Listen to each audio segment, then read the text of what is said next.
No hay duda de que la mente es nuestra principal herramienta para relacionarnos, trabajar y vivir. Una mente cultivada, ejercitada, desarrollada, nos permite resolver los problemas que se nos presentan y seguir avanzando. Una mente sin explotar no solo no nos permite resolver situaciones, sino que además puede ser fuente de innumerables complicaciones. Todo lo que hacemos, literalmente, comienza y termina en nuestra mente. Desarrollamos con nuestra mente, en forma consciente o inconsciente, todos nuestros planes. Luego, con los mecanismos de nuestra mente, controlamos el cuerpo para ejecutarlos. Por último, es también por medio de nuestra mente que percibimos, interpretamos, experimentamos y disfrutamos o sufrimos los resultados de lo que pensamos y hacemos. Vivimos en, a través y desde nuestra mente. Sobre lo que realmente pasa afuera de ella no tenemos certeza. Es lo que sucede en nuestra mente, lo que realmente percibimos y lo que genera nuestras experiencias. El dominio de nuestra mente es la esencia y punto de partida fundamental para el desarrollo de cualquier otra capacidad humana.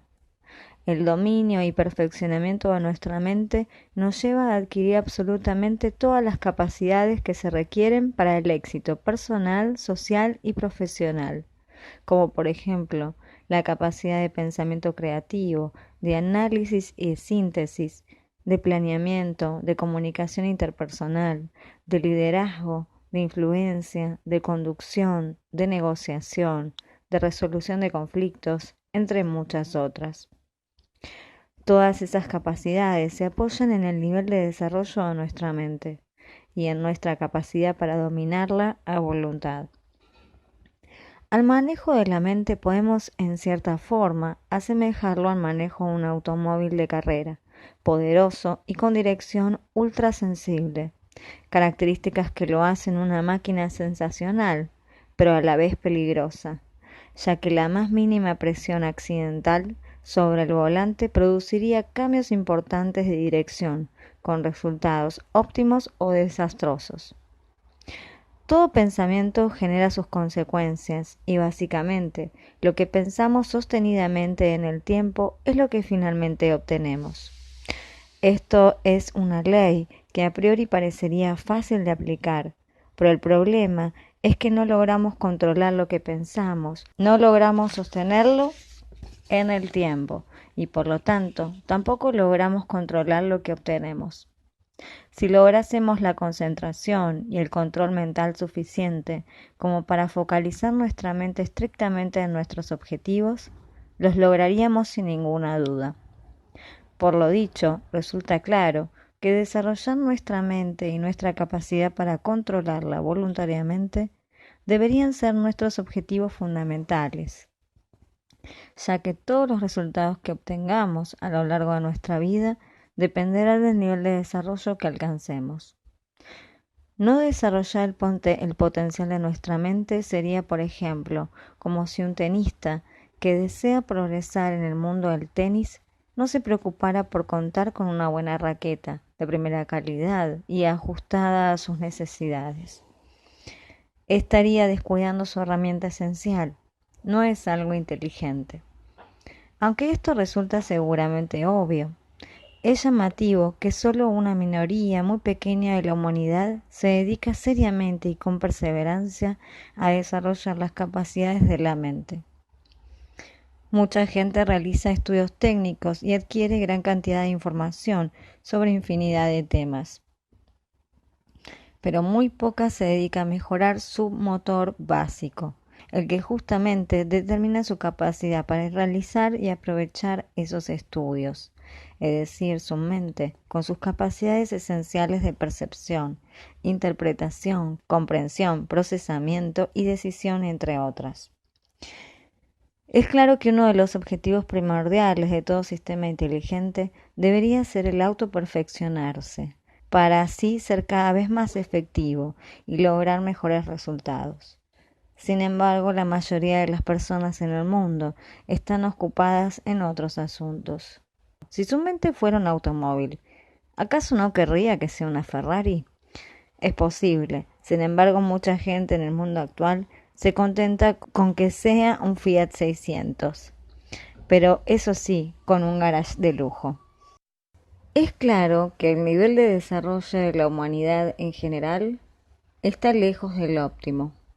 Como resultado, el mundo está plagado de situaciones absurdas, totalmente innecesarias, inconvenientes, violentas y peligrosas, fruto de la capacidad limitada de nuestras mentes en general y con obvios resultados autodestructivos.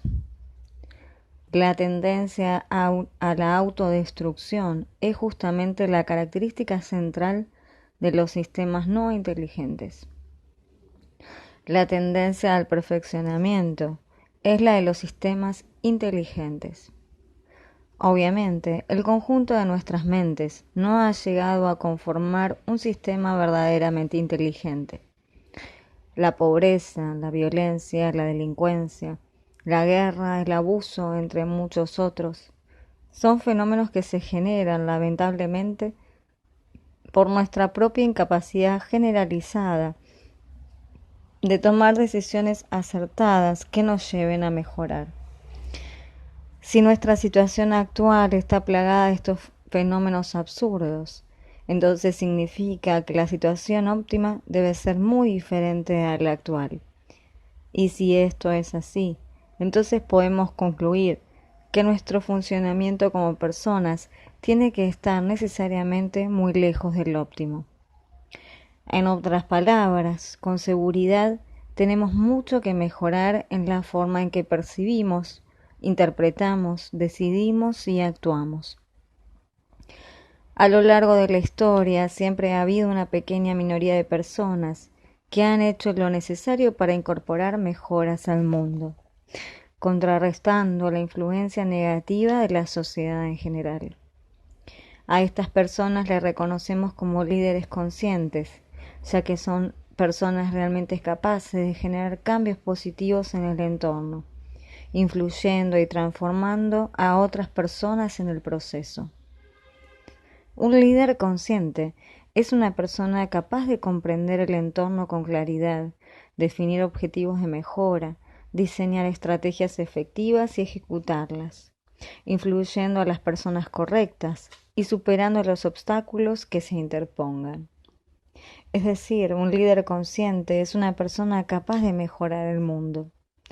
Es importante aclarar que existen y siempre han existido líderes positivos y negativos.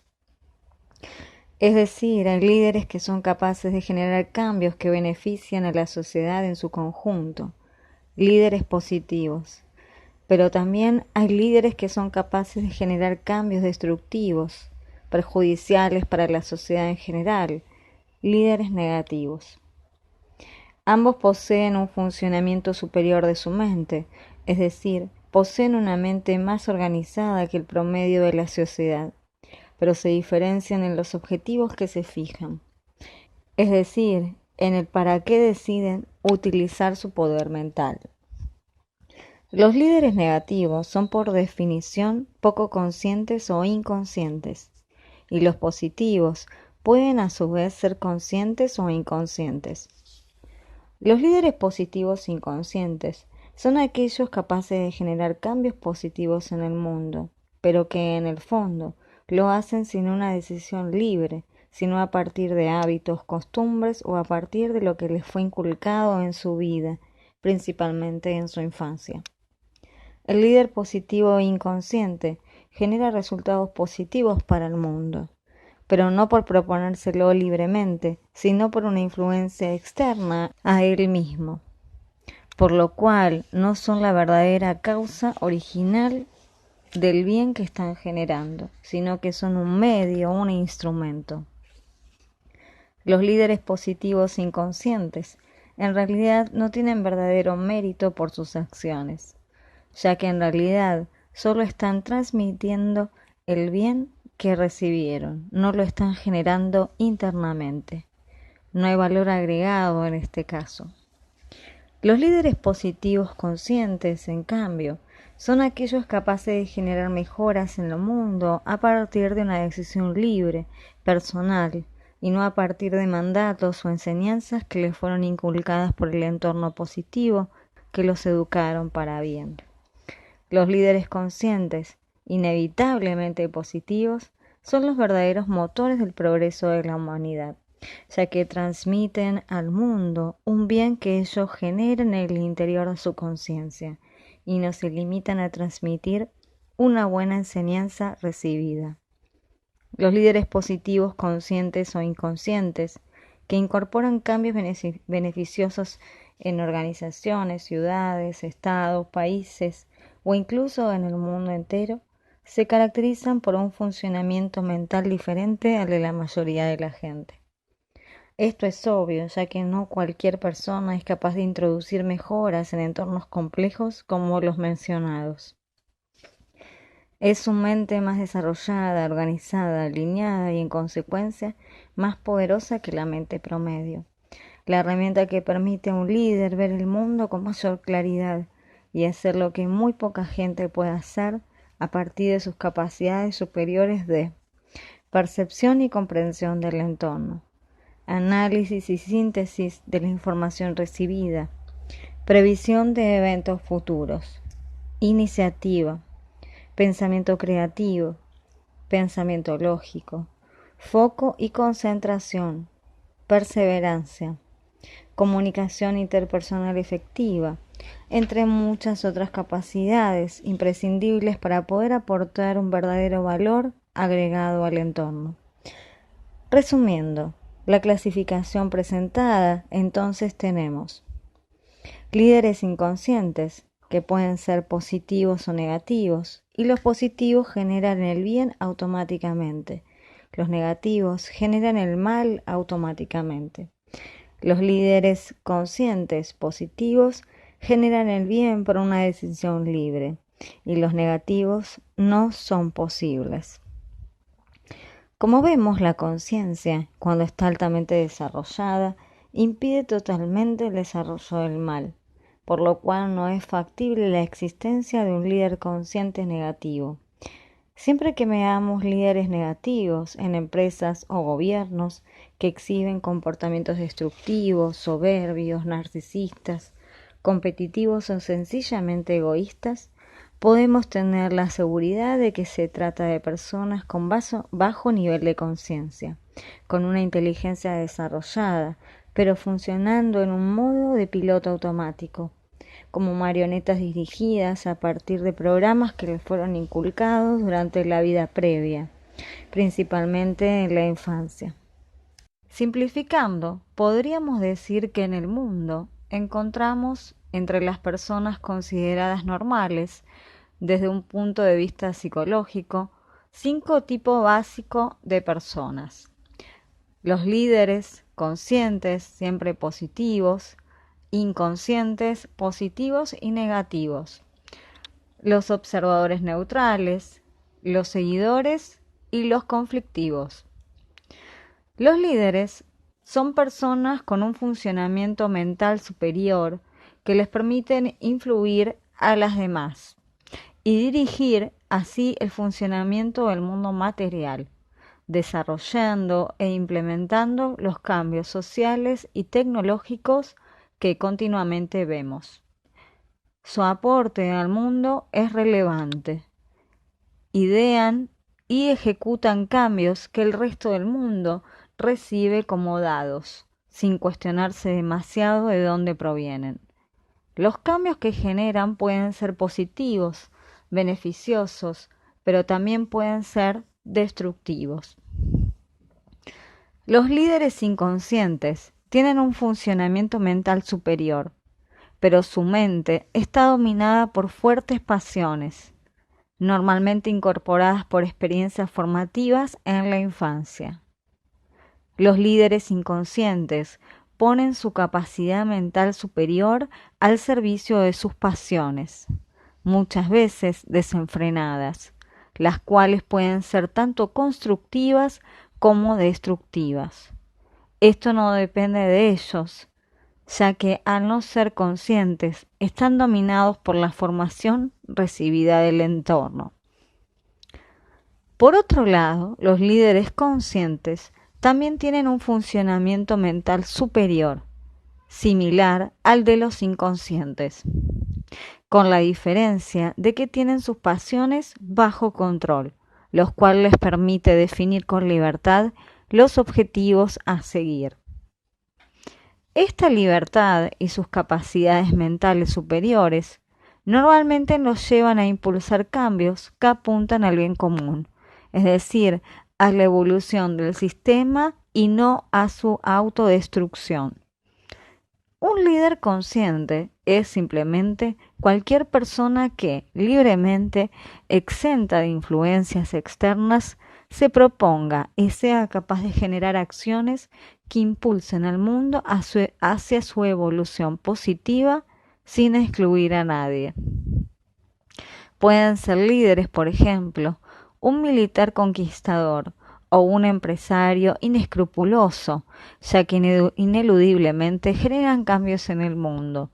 Pero solo será líder consciente aquel que realmente genere una influencia positiva para la evolución del mundo hacia un mayor nivel de paz, seguridad y calidad de vida para todos.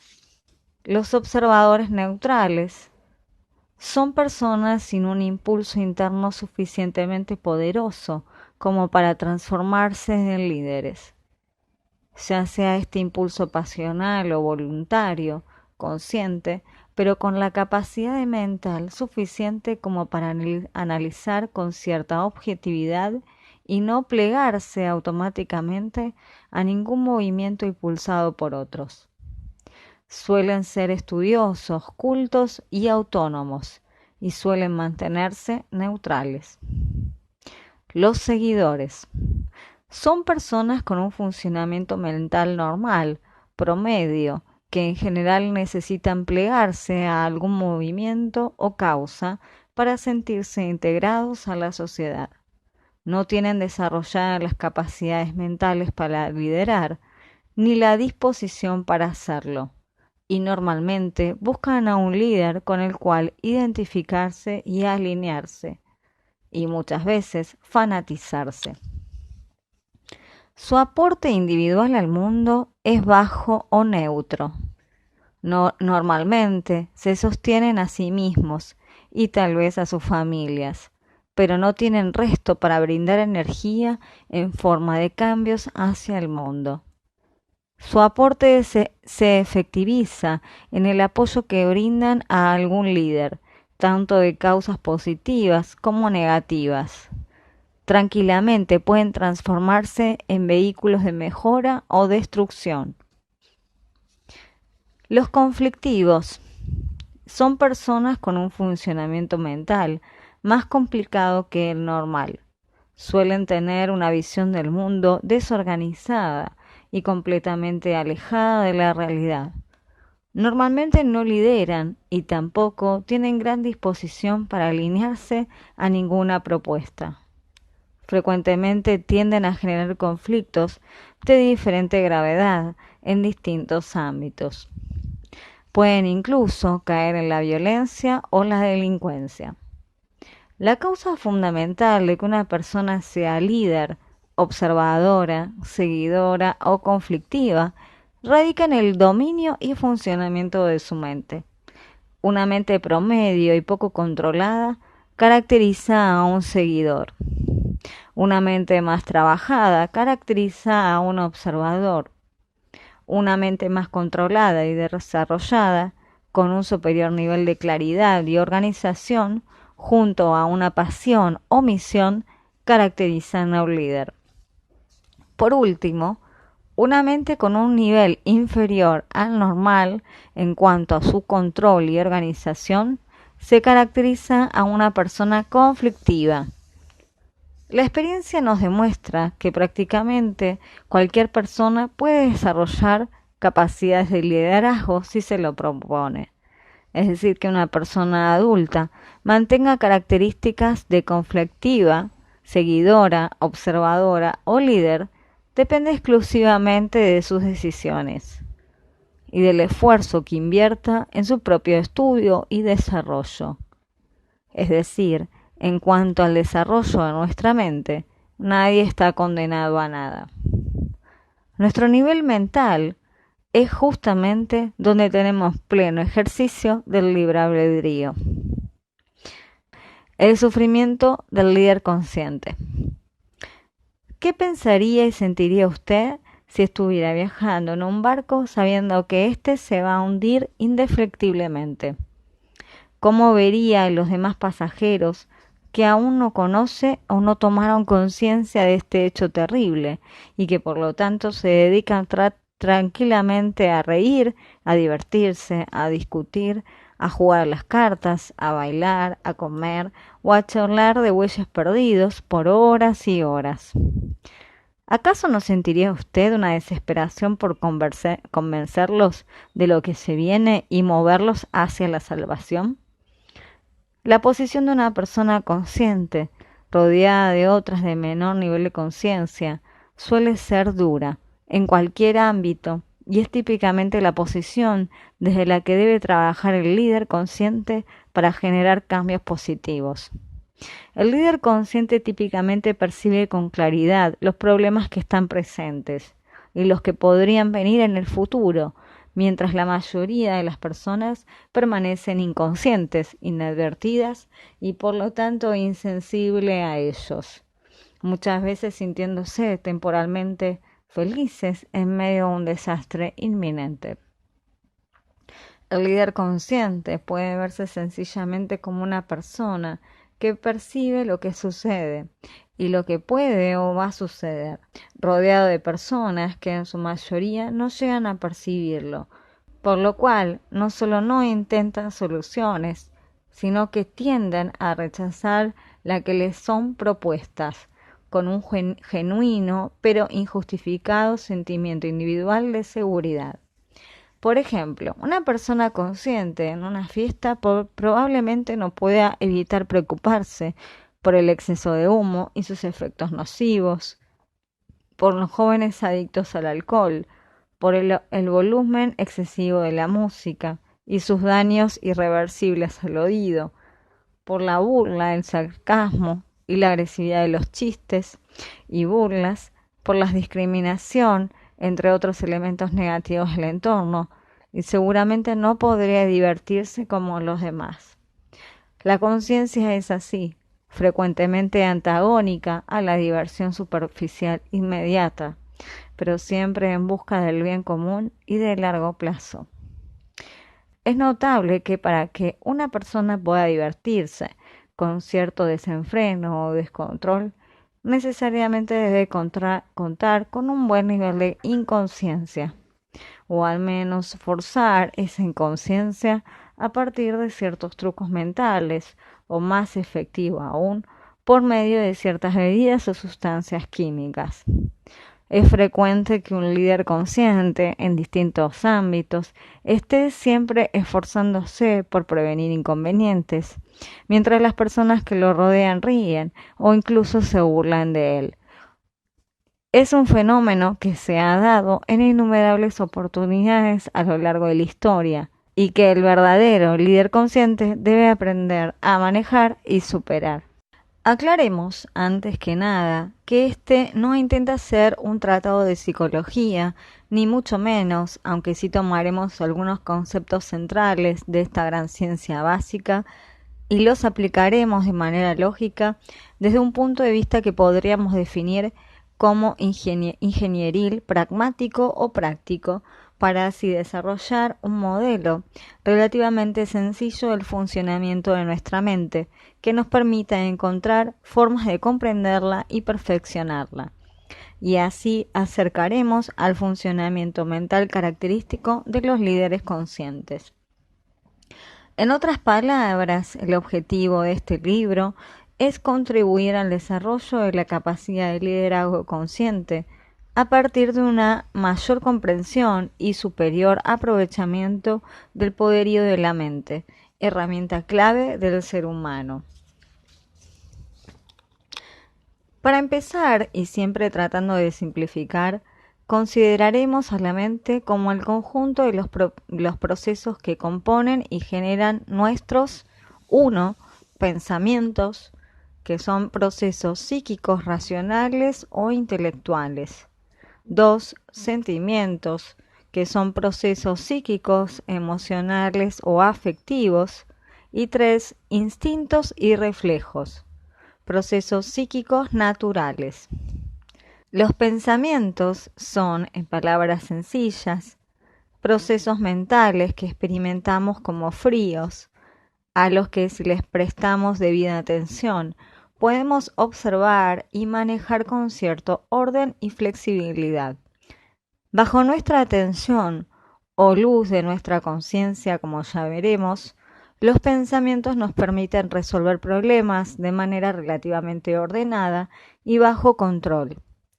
Fuera de nuestra atención, los pensamientos se sumergen en el infraconsciente, se pierden de vista y pueden pasar a actuar automáticamente, incluso llegar a rigidizarse o cristalizarse, convirtiéndose en programas que pueden actuar y generar decisiones automáticamente. Por otro lado, los sentimientos son procesos mentales que experimentamos como cálidos, que nos afectan de manera más o menos rápida, profunda o sostenida, generando en nosotros estados de ánimo o emocionales, como la ira, la ternura, la compasión, el miedo, la envidia, entre otros. En general, los sentimientos, especialmente cuando son concentrados e intensos, configuran emociones que suelen disparar impulsos poderosos, que con frecuencia se traducen en conductas más o menos descontroladas. Los sentimientos normalmente se desarrollan por debajo de nuestra conciencia o atención, a un nivel subconsciente o parcialmente consciente. Por último, los reflejos e instintos son procesos que experimentamos como automáticos. Los primeros en general más sencillos que los primeros. Algunos vienen de fábrica con nuestro cuerpo y otros se desarrollan a partir de influencias del entorno. Ambos se desarrollan normalmente fuera de nuestro campo de atención y control consciente, es decir, son procesos que se disparan automáticamente en ciertas condiciones, generalmente con el fin de garantizar la supervivencia y el funcionamiento del cuerpo. Vale aclarar que los reflejos e instintos innatos de cada persona luego pueden ser afectados por las condiciones ambientales de su formación y por sus propios deseos e intenciones, por lo cual la configuración refleja e instintiva de cada persona adulta puede ser muy diferente. Es decir, en el ser humano los instintos y reflejos son tanto innatos como aprendidos. En los animales los reflejos e instintos resultan más homogéneos y estables, ya que no poseen funciones psíquicas superiores que permitan modificarlos, eliminarlos o enriquecerlos. A su vez, nuestros pensamientos, sentimientos, instintos y reflejos, controlados o no, adecuados al entorno o no, generan nuestra conducta observable por el mundo exterior, la que finalmente determinará los resultados que lograremos en la vida y en el trabajo. La mente es nuestra herramienta básica, la que interviene en absolutamente todo lo que pensamos, sentimos y hacemos. Y lógicamente, en ella se esconde el origen de todos nuestros éxitos, como así también la causa de todos nuestros problemas, inconvenientes, errores, falsas expectativas y sufrimientos. Todo lo que nos sucede tiene una causa, directa o indirecta, sumergida en los distintos niveles de profundidad de nuestra mente, en medio de innumerables capas de programas mentales, que se van instalando en función de los programas de base y originales. Claro que muchas personas sostienen que las decisiones que toman son individuales, genuinas y libres, pero en realidad es que en la gran mayoría de los casos nuestra mente está subdesarrollada y los frutos de nuestro jardín mental no provienen justamente de semillas sembradas a voluntad, sino más bien de patrones de decisión instalados por programadores externos, dados por las influencias del entorno familiar, social, escolar, etc. Los frutos de nuestra programación mental son, por ejemplo, nuestros gustos, nuestras creencias, nuestras inclinaciones políticas, nuestro estilo, nuestra personalidad, nuestra forma de comunicarnos, nuestra forma de vestirnos, nuestra ideología y hasta muy probablemente nuestra profesión. Todos ellos son producto de programas que fueron impuestos en la tierra virgen de nuestra mente, sin nuestro consentimiento. Así, algo tan íntimo y supuestamente personal como nuestros gustos está en realidad determinado por programas que fueron inculcados desde el exterior, principalmente durante la infancia y la adolescencia, por nuestra familia y nuestro entorno en general. Estos programas se instalan y luego se van gradualmente sumergiendo en lo profundo de nuestra mente inconsciente, dando como resultado conductas y reacciones automáticas que por lo general nosotros mismos no llegamos a comprender. De esta forma, gradualmente cedemos el dominio de nuestra mente y nos transformamos en meros esclavos de nuestros propios programas. La mente es en gran medida una máquina programable. Una vez que el programa está instalado y configurado, la máquina simplemente ejecuta las instrucciones de manera autónoma, cada vez que se presenta el estímulo que lo dispara. La cruda realidad es que el ser humano, en modo de piloto automático en el cual solemos encontrarnos gran parte del tiempo, no es más que una máquina más o menos inteligente, más o menos sofisticada, pero una máquina al fin. En un caso extremo, una persona en modo totalmente automático podría compararse, salvando las distancias, a un dispositivo inteligente cualquiera, como por ejemplo un lavarropas programable. En condiciones normales y con los adecuados estímulos del entorno, el lavarropas lavará la ropa eficazmente. Sin embargo, como toda máquina automática, siempre está el riesgo de que los estímulos en el entorno no sean los adecuados y que disparen reacciones inconvenientes en el dispositivo. Así el lavarropas podría llegar a intentar lavar absolutamente cualquier objeto que le pongamos dentro, con el mismo programa que esté seleccionado desde afuera. El programa seguirá adelante con su programa, aunque el elemento a lavar sea un juego de copas de cristal. Las copas se quebrarán, el lavarropas se destruirá, todos sufrirán, y aún así el mecanismo automático seguirá intentando llevar adelante su programa, imparable, inconsciente, automático. Una mente que actúa en esta modalidad simplemente hace lo que sus programas determinen, según los estímulos del entorno, sin importar la voluntad de su dueño, demasiado débil como para dominarla.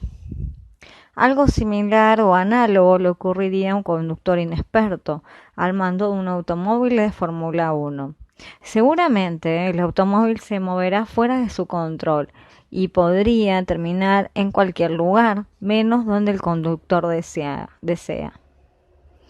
Una y otra vez, la clave para un comportamiento estratégico y efectivo es lograr manejar la mente a voluntad, para que trabaje a nuestro servicio y no como nuestro amo. Ser verdaderos dueños de nuestra mente implica tomar conciencia de nuestros mecanismos automáticos, observarlos, estudiarlos, conocerlos y trabajar para gobernarlos. Como vimos anteriormente, los programas incorporados en la infancia determinan gran mayoría de los aspectos de nuestra persona, más allá de los estrictamente genéticos. La mente es tan programable en la infancia, tan maleable, tan virgen, que literalmente acepta cualquier tipo de programación sin condiciones. Así, una mente virgen puede ser programada para amar la música clásica u odiarla, para amar la política u odiarla, entre miles de opciones. o incluso para delinquir, abusar, o para hacer todo prolijo, desastroso, o para vivir fanatizada por una causa ridícula, o enfrentada con el mundo entero, o desesperada por un simple campeonato de fútbol, o cualquier otro aspecto de la realidad. Desde pequeños, inconscientemente permitimos que nuestro entorno tome las riendas de nuestras elecciones y nuestras decisiones futuras, para toda la vida, a no ser que tomemos acción al respecto. La mayoría de las personas aceptan los fanatismos inculcados en la infancia y luego al promediar de su vida en la madurez suelen justificar sus extraños hábitos o comportamientos alegando: ya hago esto porque me gusta, es mi elección. Seguramente todos conocemos a personas fanáticas de algún deporte, partido político o grupo musical. Por ejemplo, conozco el caso de una persona que en su niñez fue literalmente fanatizada por la pesca, por su padre y tío, y hoy en su madurez dedica prácticamente el 100% de su tiempo libre a esa actividad, dejando de lado cualquier otro campo de aprendizaje. Esta persona está suscripta a innumerables revistas de pesca, dedica absolutamente todos los fines de semana a pescar, lee exclusivamente libros de pesca, colecciona cañas de pescar y para completar toda su conversación gira en torno a ese tema. Podremos decir que su realidad es 100% pesca, lo cual la lleva a ocupar todo su tiempo libre en una actividad que ella misma supone o cree haber adquirido por decisión propia, libre y voluntaria. Y todo esto sin mencionar que la pesca es una actividad agresiva hacia el reino animal, es decir, no es algo trivial para la naturaleza. Obviamente esta persona, como cualquier otra fanatizada con un tema o actividad, nunca realizó un análisis lógico profundo, ni se detuvo a reflexionar cómo se originó o de dónde proviene su gusto o atracción tan fuerte, ni se preguntó seriamente si es una tendencia personal, libre, genuina, o si fue fuertemente influenciada en su elección por otras personas. Tampoco se detuvo a cuestionarse con tranquilidad y objetividad si su actividad libremente elegida tiene algún sentido o utilidad, o si es algo bueno o malo maltratar o matar a los peces. Obviamente no ha podido aplicar un razonamiento libre, lógico y objetivo al análisis del tema. La persona claramente está dominada por programas que la automatizan y le impiden todo cuestionamiento. Así es como las ideas, valores, preferencias o gustos se van arraigando en la mente y se van transformando en poderosas fuerzas inconscientes que gobiernan la totalidad de las vidas de muchísimas personas. Los programas se van incorporando en niveles, representando cada uno un conjunto de reglas limitantes del pensamiento libre. Esto significa que nuestra capacidad de percepción y comprensión de la realidad circundante se va condicionando en nosotros desde el momento cero, es decir, desde la instalación del primer programa. Por ejemplo, cuando una persona nace y aprende un idioma, ya adquiere automáticamente una limitación. Es decir, si la persona aprende español, por ejemplo, y luego no decide a voluntad aprender otro idioma, toda la información que se encuentre en otros idiomas quedará fuera de su alcance de interpretación. Si a esto agregamos el hecho de que la gran mayoría de la información científica avanzada del mundo se genera en inglés, esto representaría ya una limitación relevante. Desde el momento de la instalación del primer programa y a medida que se van agregando otros, la mente va viendo limitada su capacidad de percepción, interpretación y comprensión, y la realidad circundante se va acotando o adoptando formas fijas. ¿Qué sucede con la mente de una persona que permite que los programas la inunden y la dominen durante toda su vida? Algo parecido a lo que le sucede a las herramientas, cuando quedan tiradas en el galpón durante años sin ser usadas ni limpiadas ni reparadas. simplemente se oxidan, se degradan, se destruyen y pierden su utilidad. Así son conocidos y típicos los casos de personas que llegan a las últimas etapas de su vida terrenal repitiendo todos los días las mismas ideas, quejándose continuamente de lo mismo, haciendo todos los días las mismas preguntas. Simplemente la mente se llenó de programas y se transformó en una especie de grabador en modo play. Esto sucede sencillamente porque la mente se ve dominada por innumerables programas, sin que la persona realice esfuerzo alguno por gobernarlos. Simplemente les deja el mando. La falta de ejercicio del libre albedrío hace que la mente se cristalice y en algún punto ya no sea posible desestructurarla. Los programas en sí mismos no son algo malo, obviamente, solo lo son si no los conocemos y por lo tanto no los controlamos. Si los incorporamos por decisión propia, los dominamos y los utilizamos a voluntad, entonces son una herramienta útil. Los programas autoinculcados, es decir, aquellos programas instalados y manejados a voluntad, por una razón lógica, por un objetivo en concreto, están al servicio de la persona y de ninguna manera la limitan, sino que la extienden en sus capacidades. Por ejemplo, si una persona decide libremente estudiar el idioma alemán, porque considera que esto le permitirá acceder a los escritos originales de Sigmund Freud en forma directa, eliminando intermediarios, para comprender más sobre la psicología, estaríamos ante un caso de un programa autoinculcado y de gran utilidad si es usado a conciencia. Como vemos, una decisión inteligente y objetiva de autoprogramación se fundamenta en razonamientos lógicos, que van más allá del sencillo me gusta o no me gusta.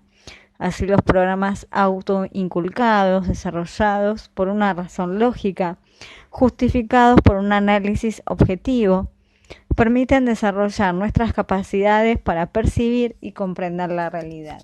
Tal como vimos, los programas se van configurando en nuestra mente en distintos niveles de profundidad.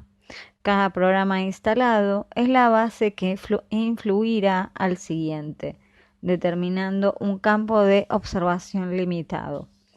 En esta relación al programa influyente o subyacente lo llamamos metaprograma y al programa influido o de nivel superior lo llamamos programa.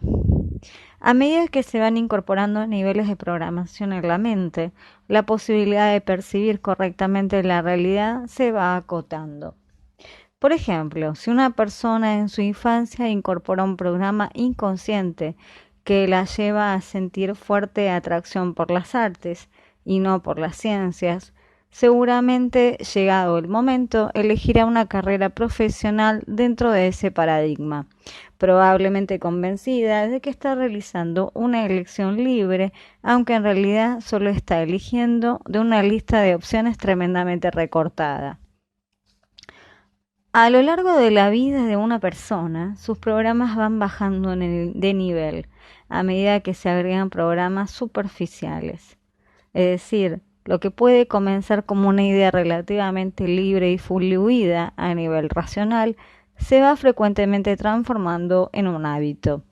Luego en un programa inconsciente, luego en cambio a nivel emocional, luego en cambios a nivel instintivo, orgánico y por último en cambios a nivel físico.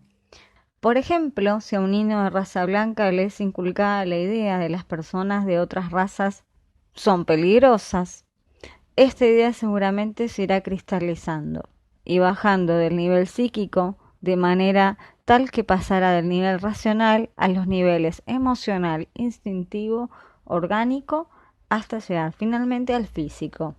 Veamos. Nivel racional superior. El niño sostiene la idea racista y piensa que las personas de color son peligrosas, apoyándose en razonamientos falsos tomados del entorno que le influyen, seguramente familiar. Nivel emocional. La idea racista se transforma gradualmente en un sentimiento y el niño de adulto siente aversión injustificada por la gente de color. El programa se sumergió y se instaló a nivel emocional.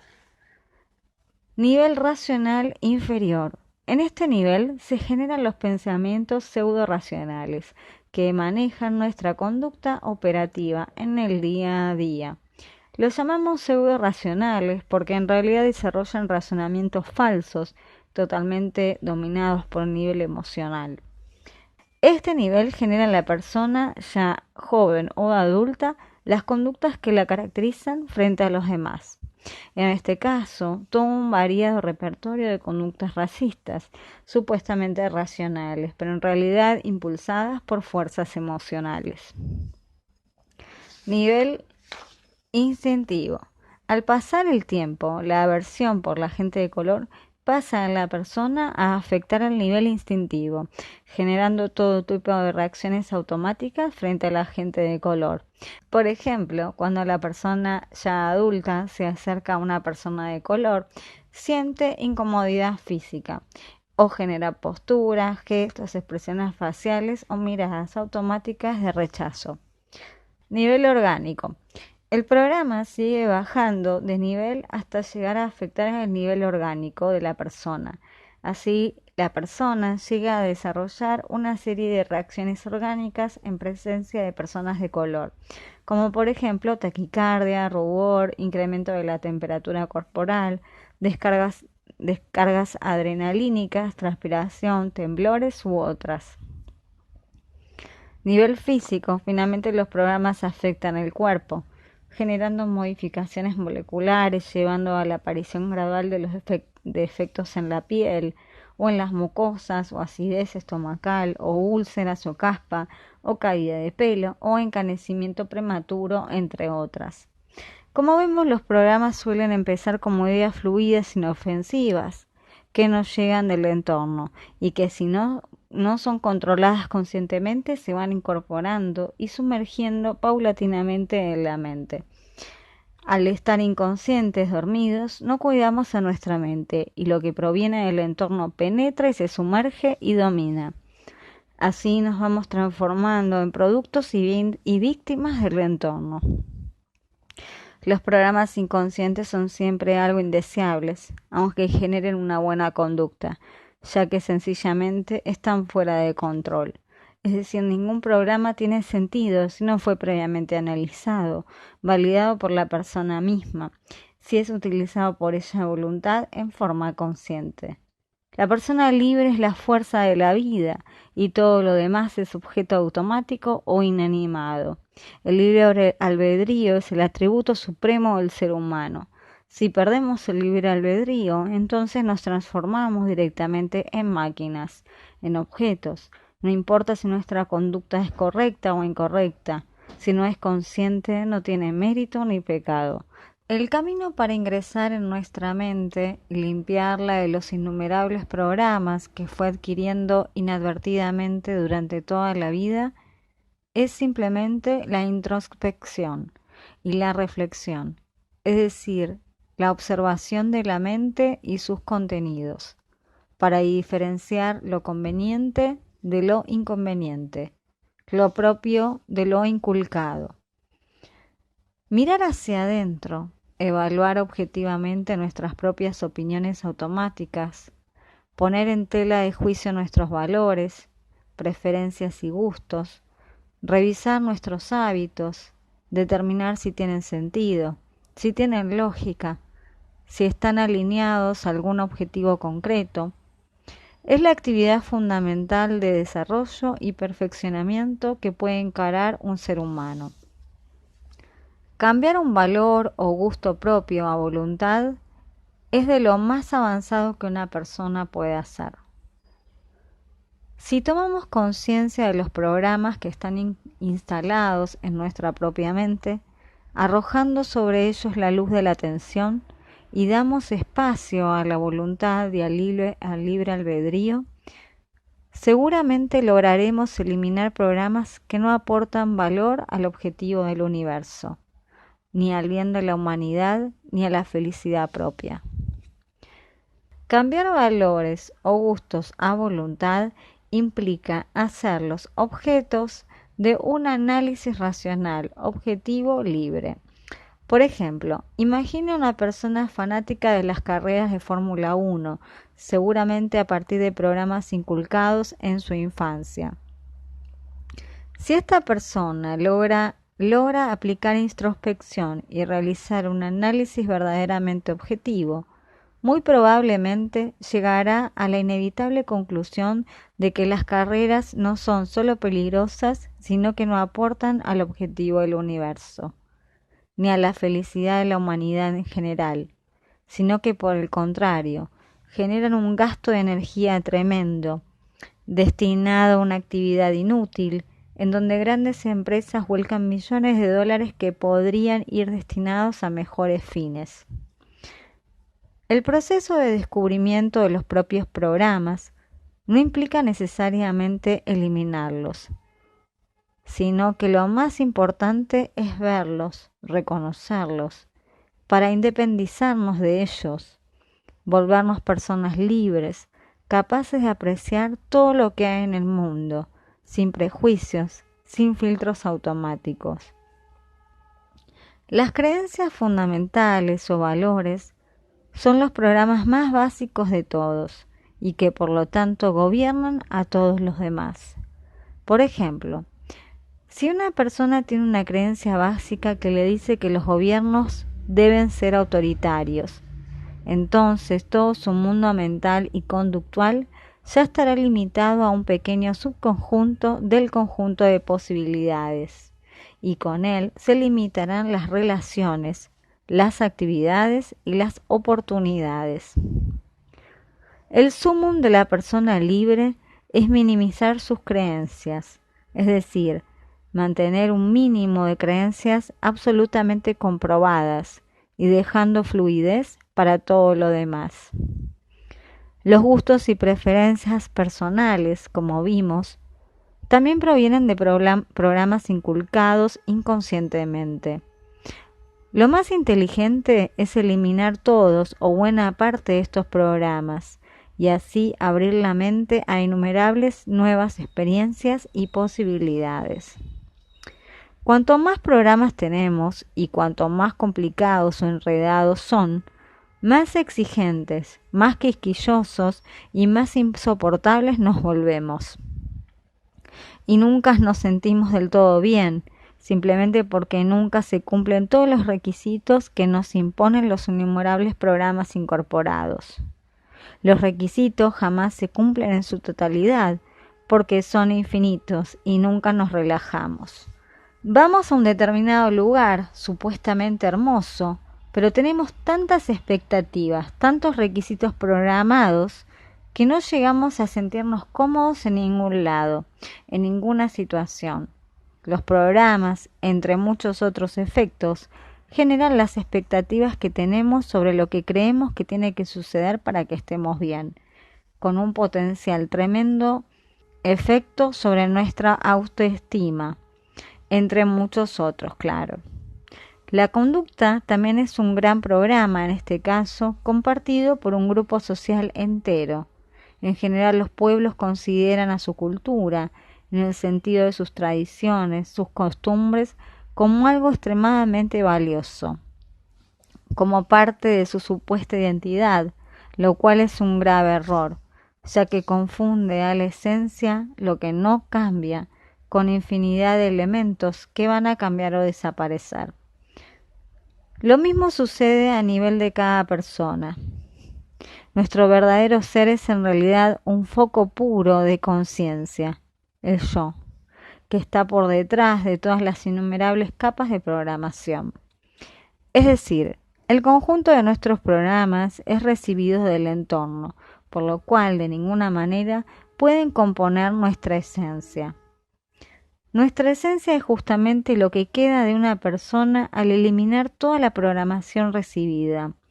Por ejemplo, un gaucho de la Pampa Argentina puede seguramente confundir su cultura con su identidad, con todas las particularidades de vestimenta y hábitos que dicha cultura imponen.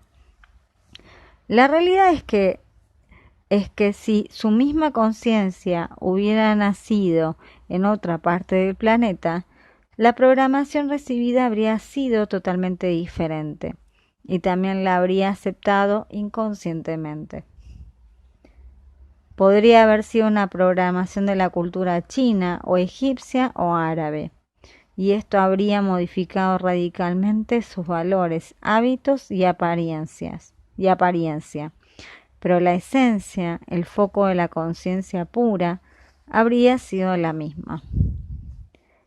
La persona que nacía durante el siglo XIX en la Pampa Argentina recibía normalmente una programación externa que prácticamente les imponía el uso del mate, la guitarra, el caballo, las boleadoras, la rastra y la bombacha, mientras que si esa misma persona nacía en el desierto de Egipto, seguramente recibía una programación externa que le imponía el turbante, el camello, las pirámides y su música típica. Sus culturas serían radicalmente diferentes, pero su identidad sería la misma, inalterable por los programas. Nuestra mente es un sistema altamente complejo y posee una gran variedad de funciones o capacidades.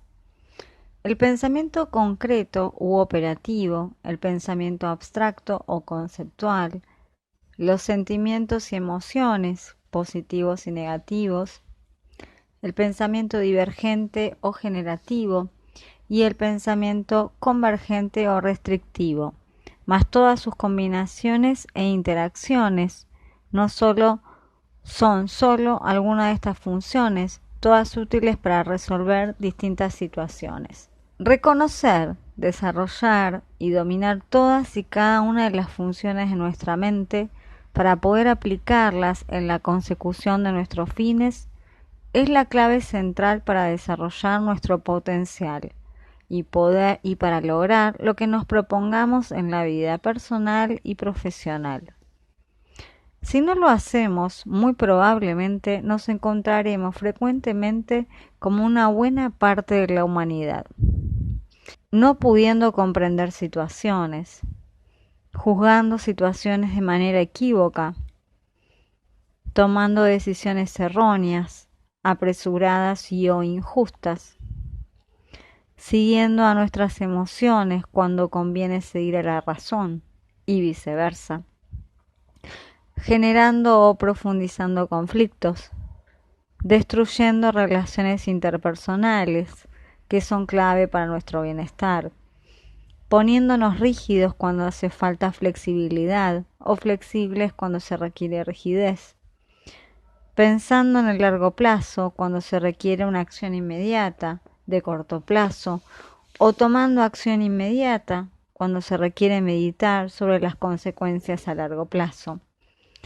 poniéndonos creativos y soñadores cuando hace falta disciplina, o disciplinados cuando hace falta creatividad, creyendo igual lo que es diferente o diferente lo que es igual, relacionando lo que no está relacionado o separando lo que está relacionado, quedándonos tranquilos en situaciones que meritan acción urgente o actuando con urgencia cuando esta no es realmente necesaria, enfrentando la situación cuando conviene escapar o escapando cuando conviene enfrentar la situación, mirando el detalle cuando se requiere mirar el cuadro general o mirando el cuadro general cuando se requiere bajar a detalle, actuando cuando se requiere pensar o pensando cuando se requiere actuar,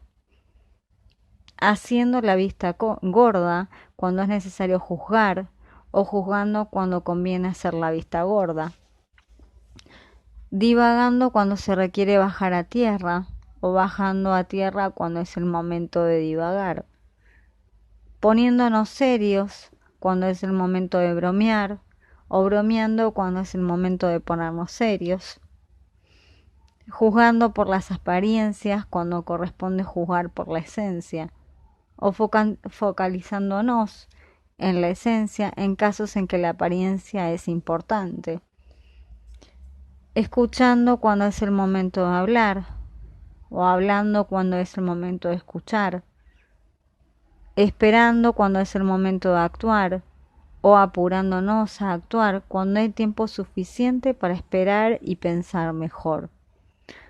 Mirando el bosque cuando hay que mirar el árbol, o mirando el árbol cuando hay que mirar el bosque. Entre miles de posibles errores derivados de un mal funcionamiento de nuestra mente, que complicarán absolutamente todo lo que nos propongamos lograr. Si no organizamos y ponemos bajo control las funciones de nuestra mente, sencillamente nos encontraremos errando frecuentemente, repetidamente, es decir, haciendo algo distinto de lo que la situación requiere, o determina como conveniente u óptimo, y desde ya obteniendo resultados negativos, o mucho más pobres que los que podríamos obtener.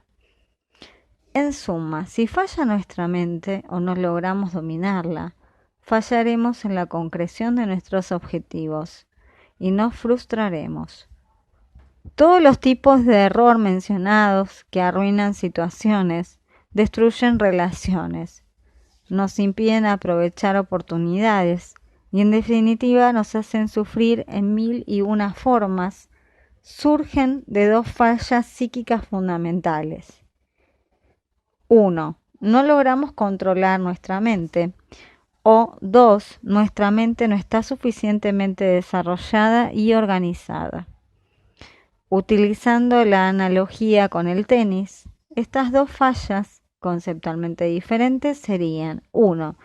No logramos controlar nuestra raqueta, o 2. Nuestra raqueta está averiada o es de mala calidad. Son dos fallas de naturaleza claramente diferentes, como ya veremos en detalle.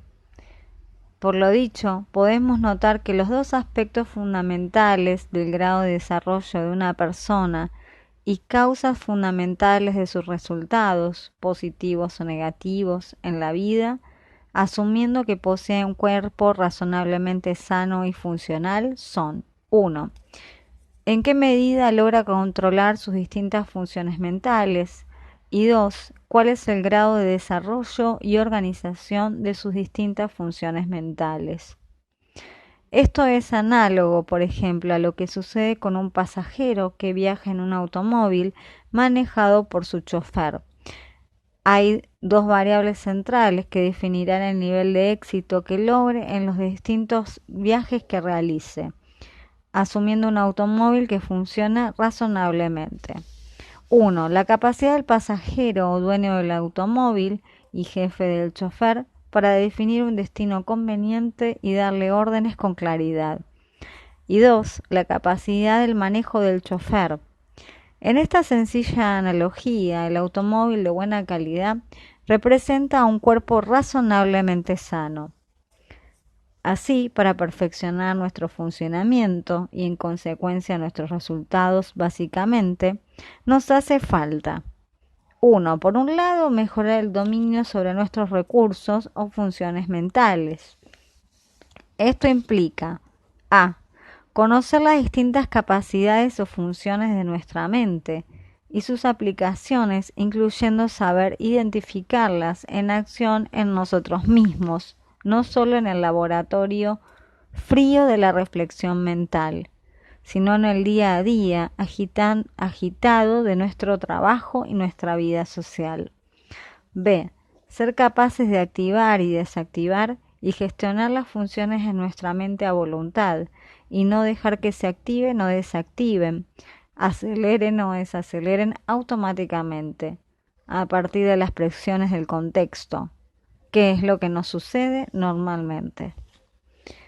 C. Saber identificar cuál función o combinación de funciones es la más adecuada en cada situación que debamos enfrentar. 2. Dice, por otro lado, mejorar nuestros recursos mentales. Esto implica desarrollar continuamente cada una de nuestras funciones mentales, a través de la reflexión y ejercitación. Por último, también mejorar el automóvil mismo, es decir, nuestro cuerpo, que nos conecta con el mundo exterior. Este punto no es el foco del presente trabajo, aunque es de notar que un mejor funcionamiento de nuestra mente llevará indefectiblemente a un mejor funcionamiento de nuestro cuerpo y a una superior salud del organismo, de la misma forma que un buen chofer, además de manejar el automóvil con cuidado y llevarnos a donde deseamos, también se ocupa de lavarlo, cuidarlo y repararlo. Si logramos desarrollar estas capacidades, entonces contaremos con 1. Una mente poderosa y 2. Con la capacidad suficiente de conciencia y atención para controlarla y así aprovechar al máximo su poder para superar o resolver cada situación o problema que se nos presente en el trabajo o en la vida personal.